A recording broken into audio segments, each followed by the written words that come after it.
folks, this is Johnny and welcome to another home studio trainer video. Today we are going to work on the Faderport 16 and some of the basics. Now there's going to be other videos that are going to detail some of these functions, but I wanted to give you guys a brief overview of the Faderport 16 as it works with Studio One 4.5.5. This is really important because there are new features. If you go and follow the link at the end of this video to the Faderport 16 video series, it's a 5-video series on the update for 4.5.5. Once you watch this, you can go to those and see all of the new features that are added. They are very cool. All right, so let's start here with what we have right here on the screen. Here is Studio One, and here's my Faderport. If you look right here, this is the list of areas to get familiar with. There is the transport area right here. Then there is the session navigator, which is this area right here. Then you have the automation. Then you have the mix management area. This gives us the different views and what shows on the faders. And then up here we have the fader modes, which will give us things like panning or mixing. So it's really nice to be able to do that. That's why there's no knobs here for the panning. I'm so glad they did away with the knobs. There's one knob here for different functions, and I will show you guys that as we go along here. All right, so let us go ahead and minimize this, and we're going to go ahead to a split screen mode right here so you can see equal of both the Faderport and Studio One. Okay, so starting with the transport, obviously everybody knows what this is. I'm pretty sure there are a couple of things to understand about the different functions you can do here. You do have an actual pause button. So if you have in Studio One, if you have your transport and options set to return to start on stop, what does that mean? Well, that means that if I go ahead and I start from a certain location in my song and I hit play, the minute I hit stop, it will actually shoot back to the point at which I started. If I hit stop a second time, it's like RTZ, it goes to 0. So let me go ahead and move this up there. So there we go. So now, what does this mean then? A pause button. So what this does is it takes the return to start on stop out of the picture, and when I hit play and I hit play again, it actually stops in the position that I stopped it at and doesn't shoot it back to where I started. Okay, so this is cool because you don't have to turn off the return to start on stop function anymore because of the pause button. If I want to go back to the original starting point, I hit stop and it goes back to wherever I unpaused it from. Just like that. If I hit stop again, it goes back to the beginning of the song. So it's really important to understand what this pause button means. And using the return to start on stop feature is good if you're doing lots of editing of the same portion of the song. So just be careful if you use the pause button and not the stop button. If you are using the return to start on stop option, if you have that on, that you can see the stop button will take you right back to. But if you use the pause button, that becomes the new stop area. Hopefully that makes sense. All right, so you got that. Of course, you have the loop on and off. This is really simple. There we go. It doesn't do any more than that. Okay, now we have the rewind and fast forward buttons. There's a couple of ways that you can use these. You can hit them both at the same time and have it be an RTZ option. Of course, double tapping the stop does the same thing. Okay?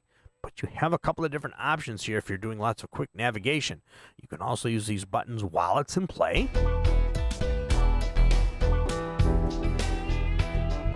No skipping, no pausing, no spaces. Makes it really nice to be able to shuttle through different parts of the song. And of course, if you have it zoomed in, it goes a little bit slower. But then again, you're pretty much just going to want to use these while play is not engaged to get to the position that you want. You want to test the end of the song. And you have that. There's other features like that in the navigation area that I'm going to show you here. But if you're just working with the transport, you have all of these options. And then, of course, you have the record button, which you can also use as a punch button if you have a free hand while you're tracking something. So you can hit record, and then you can hit punch out, punch in. So if I was to actually go ahead and arm a particular track. So I'm going to go up here to the navigation area, and I'm going to choose, let's see, I want to choose a VST, so I'm going to choose the Mai Tai track right here. And you can see that when I select it, I have it to where the track is automatically armed when we select it. So I'm going to hit record, and you're going to see record engage for the Mai Tai track. There you go. And if I punch out, punch in, punch out, you can use that just like that. You can also use an optional foot pedal to plug into the back of your Faderport to actually bring any of these controls to the foot pedal, either start or stop, or the good old-fashioned cassette 4-track punch button. So you can really make it pretty retro if you wanted to as far as the functionality of the transport. All right, let's go to the navigation area. This is really important. You have the ability to bank through your channels and your tracks. You have the ability to scroll through your song. You can see I'm using the big knob here. You have the ability to zoom. So if I hit zoom, the big knob becomes a horizontal zoom. And depending on the position of your cursor, the arrows or the previous and next become a vertical zoom. So you would actually use the scroll, you would actually use the bank to select your track, or you could use the channel button as well. Select your track, go to zoom, and you could zoom in horizontally and then zoom in on that track vertically. It gives you a lot of ability without even touching the mouse. See, I'm doing this without even touching the mouse once. So it's really, really nice to have that. So let's see, we have this. We've already showed you the scroll. Let me actually go back down to this. And I'm going to use the stop button to get me to the beginning. And I'm going to use the vertical to actually get into my tracks just like that. Very, very cool. So I'm going to go back to the beginning. I'm on zoom, and I'm going to make this bigger. There we go. So I've just returned it back to where we were when we started. Okay, so let's see. Let's go to section. I'm going to do the marker track last here. Okay, let's go to section. Now, section is kind of neat because what section gives me the ability to do is it gives me the ability to move selected events. You can see I'm moving that event there, but how do we get to that, you might ask? So if you hit selection a second time, you can see all of the lights go out here in this area, and now the big knob becomes a vertical scroll through your events. And you can see that the channel below is selected as you select your events. And then the previous and next will actually let you go horizontally through any events on that track that are like separate. So if you got a bunch of cut areas of your events on a particular track, you can use these buttons to page through them. And then you can actually go ahead and page up and down using the big knob. So let's say I want to take this event right here. You can see I've got that one. If I turn section back on, you can see I can now move that depending on my grid setting. Now I cannot move it vertically, but I can move it within the track that is selected.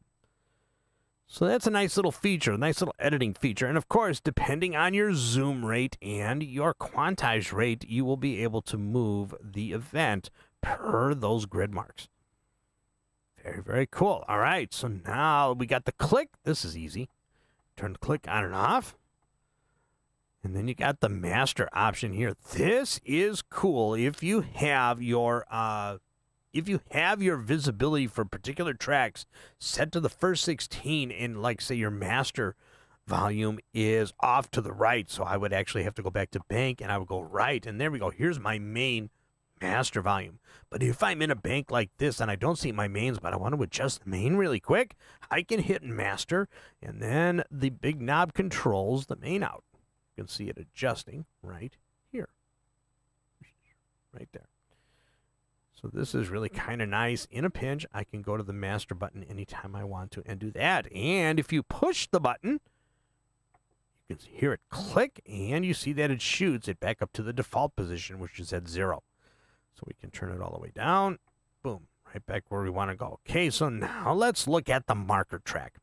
Okay, the marker track is cool because you can not only set up and insert your markers, you can navigate through them. So the first thing that we want to do is show you how to access the marker track from the Faderport without using the mouse. So we're going to use the shift option here, and if you look at this map right here, let me go back to this here, and then this here. There we go. You can actually see that there are these F functions for these 8 buttons right here. All right, so we're going to want to open the marker track. So I know it's already open, but I'm going to show you how to access it just from the Faderport. So I'm going to put this back down. There we go. Go back to our split screen. So now if I hit Shift and then I hit F8, you can see I can open and close the marker track. So we're going to want to leave that open for right now. I'm going to go out of Shift mode. Now I can use the big knob to be able to scroll through my song, and by pushing the button, marker 1, marker 2, marker 3, marker 4, or marker 5, because they count the first and last ones there. So there you go. You can now use the previous and next buttons to access those markers. Makes it really, really nice to be able to do that. Yeah, you see that fader shooting down because I have an automation setting to turn off that beat delay at the very end of the song. So once the playhead reaches the end, you can see that that shoots right down right there to show you where the automation is. So there you go. That is the marker track option right there. And then you would actually go back to bank so that you can scroll through your channels, or back to channel so you can scroll through the channels. So the channel button lets you scroll through your mixer if you have channels open that aren't showing up in the event view up here. So the channel, because they basically do the same thing, bank and channel, you know, whatever you want to do. So if you hit bank and you use the arrows, you're actually moving in banks of 8. And I believe if you have it set to channel and you use the left and right, yeah, you're going through each channel individually like that. There we go. So let's go to the automation area right here. This one's really nice. Let's go back to the bank option. And I'm going to go ahead and select the track, and I can select the automation mode to put it in. I want you to watch right down here. You can actually go ahead and hit touch, write, or read, whichever you are going to use for that, or you can use latch, just like that. I will have another video explaining what the different modes are at some point. Or you can just hit off to actually turn them on, off. Now, I believe that the off button is for different DAWs that don't respond to the touch once, touch again to turn it on and off. There are a couple of DAWs that don't do that. So that you have the off button option if you select something and you want to turn it off. So that takes care of that. So we've actually gone through this entire area here. So now, if we go back here, and we go here, let's look at the let's look at the mix management area. So the different views that you can choose within the fader area here of the Faderport. So I'm going to, you can see that it's on all right now. So let's go back to the split screen. There we go. And we will close this guy here. Done. All right, so now this is really kind of nice because this gives you the ability to really see what faders you have in view that you want to edit at the time. So it does not change anything going on here in Studio One. It only changes what you see on the Faderport. So if I select all, I can see all of my channels throughout the entire song, including VCA faders, instrument channels, headphone channels, and the main. So if I go up to the top and I say audio, now I'm only seeing the audio channels. So if I scroll through them, you can see that they stop lighting up on the Faderport. See, I'm not, even though I'm on the beat delay and the audio VCA here in Studio One, you can see that there's nothing happening here because I only have a channel view. Now, there is an option for hidden channels that I'll show you in another video, but there is already one in the Faderport 8 video series. If you're interested in looking for that, just look up HST Faderport 8 video series, and it'll take you to that video. All right, so now we just want to see the VST instruments. You can see I've only got 2. And now I want to see how many buses I have. You can see I only have 1 bus. Okay, and that is the bus, my drum bus right there. I could have also just hit the select button here to actually choose the drum bus.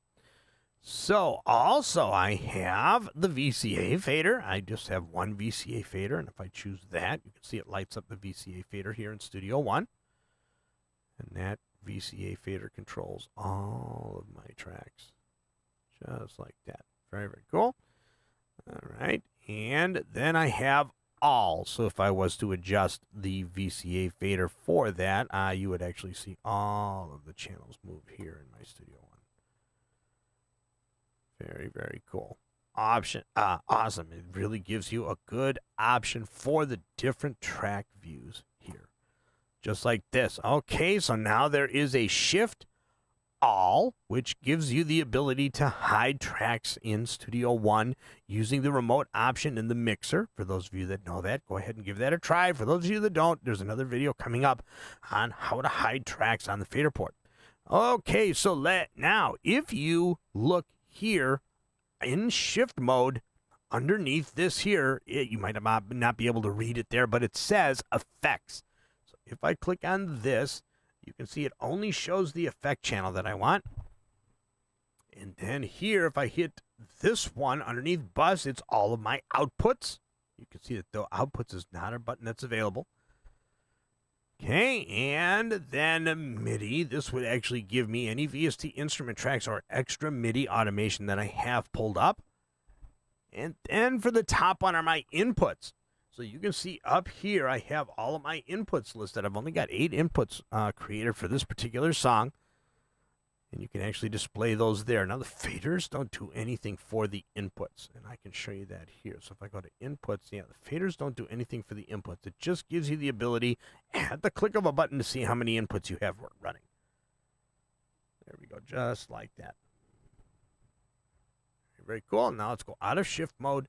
Let's go back to all. There we go. Now we have everything here. All right. So now let's go to, I believe this is the fader view. Let me make sure. Yes, these are the fader modes. And this is nice because you have a couple of options using the track button right here. You can see if I hit play and then hit track, you can see now I come up with some VU meters. Now, these VU meters aren't dB accurate. They just let you know that there is a signal on the track that is playing. It makes it really nice for quick reference to see what tracks are moving while if you're not looking at the screen, or if you have your Faderport like I do. I have my other Faderport, my Faderport 8, next to my drum kit so that I can see tracks that I'm doing.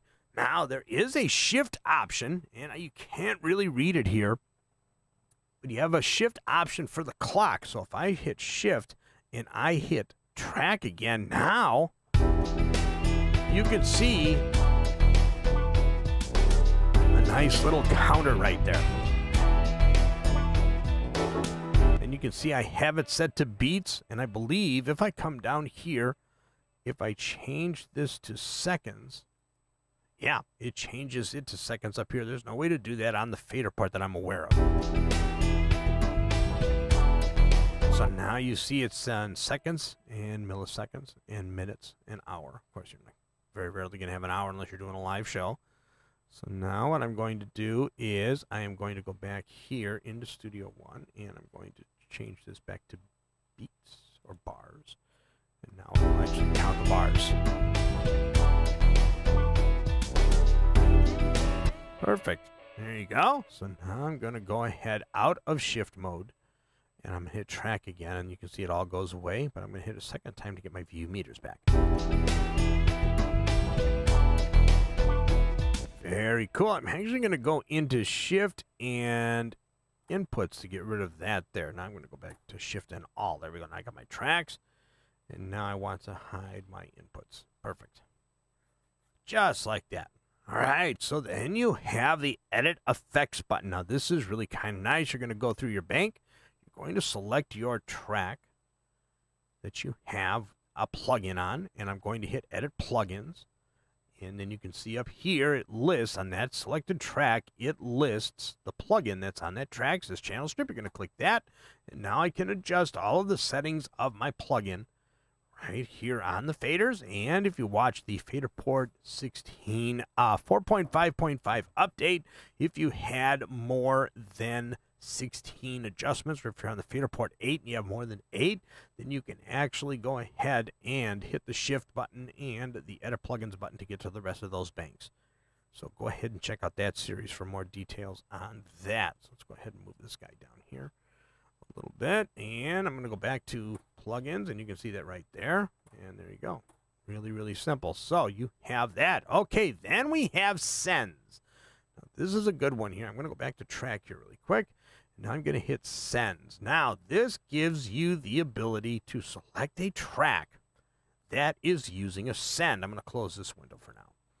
So this channel has a send, and you can see now the send is here, and I can control that send and how it's going to track. Beautiful. Okay, then you have my favorite. If I go back to the channels, I love this part, and I'm so glad they did away with the knobs up on top because I don't need a pan knob for everything. Panning, and all of the faders become your pan knobs. So it makes life a lot easier, and it's so much easier to do automation with a fader than with a stupid little knob. It makes a lot of sense to me. Now I say stupid little knob. I'm going to get some flack for that because a lot of people like the knobs. I personally feel it's easier to do automation without a pan knob, and it's easier if you can bring your pans to the faders. So you can see all of this area right here. It gives you all of your views for everything that you need for your song. That takes care of that. All right, beautiful. So let's go back to track.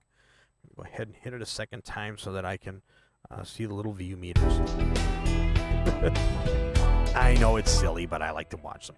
So there you go. So we got that. Okay, so let's go to this area up here. And this one doesn't particularly have a name. This is just your track select area with your mute and solo buttons, which is really, really nice. And if you want to arm all of your tracks, you can hit the arm button right here. And you can see that I have one track armed already, but if I want to arm them all, I can just swipe across all of the tracks. Now you can hear some of them are armed here. And the ones that didn't light means that there are that they are either a bus or an effects channel, or they actually have no inputs selected. So now I can swipe against all of them. There we go. We have that. And then you have the option for a shift arm all, and there we go. Any audio tracks or VST instrument tracks that have inputs will be armed. All of them will be armed. So there we go. We got that. Perfect. Just like that. And let's see if we go arm. Yeah, we'll have to undo it this way, but that's okay. So we have that. So there we go. There are the select buttons. And of course, I don't think I need to describe the mute and solo buttons. They do exactly what they say that they do. There is a solo and a mute clear. So if I solo a bunch of tracks and I hit the solo clear, they're cleared. If I mute a bunch of tracks and I hit the mute clear, they are cleared. So there you go. So this is our function area. So that's how the select buttons work with all of the mute and solo buttons. I sound like I said mutant. Mute and solo buttons. Mute and solo buttons. There you go. So you have all of those. There are a couple of things I'm going to show you in this video here because we're getting kind of long. So if you look here, some of my favorite features for this right here. The first one is the bypass, and you can actually bypass the effects on any selected track. So if you look here and you look at the beat, actually look at the channel strip, and if I hit bypass, it's going to bypass that effect. If I hit shift, I can bypass all of the effects in my whole song. This includes buses and sends and inserts. So I don't have a lot of those here, but you can actually see the, there you go, just like that. Let's see, I got to turn that on. There we go. Now they're bypassing them all. See, it's even bypassing the effects that I have in the main outs. So that's the shift and bypass button. Okay, so one more. I'm going to show you one more. This is my favorite. This is the link button. And if you press the link button, it turns blue. The cool thing about this is this knob here, the parameter knob, becomes the knob for everything. Now, this one you use with the mouse, and you can hover over. You don't click. You just hover over a channel. or a send, or an adjustment in any of the plugins that you're using. And it gives you a nice, I really didn't like the clicking at first in this knob, but I can really see the benefits of it if you're looking for a particular setting. So you can actually go ahead and go through that and just hover your mouse over the control that you want. I can turn up and down the compressor. I can turn up and down the low end here. I'm just hovering.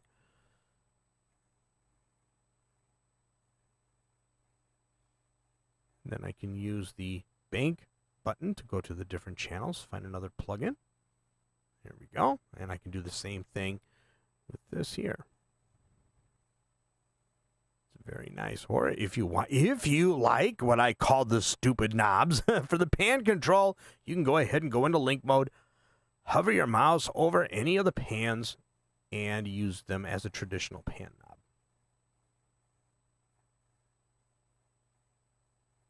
Makes it really, really simple. I can even go ahead and do that with the VCA fader. And I can turn up and down all of my channels.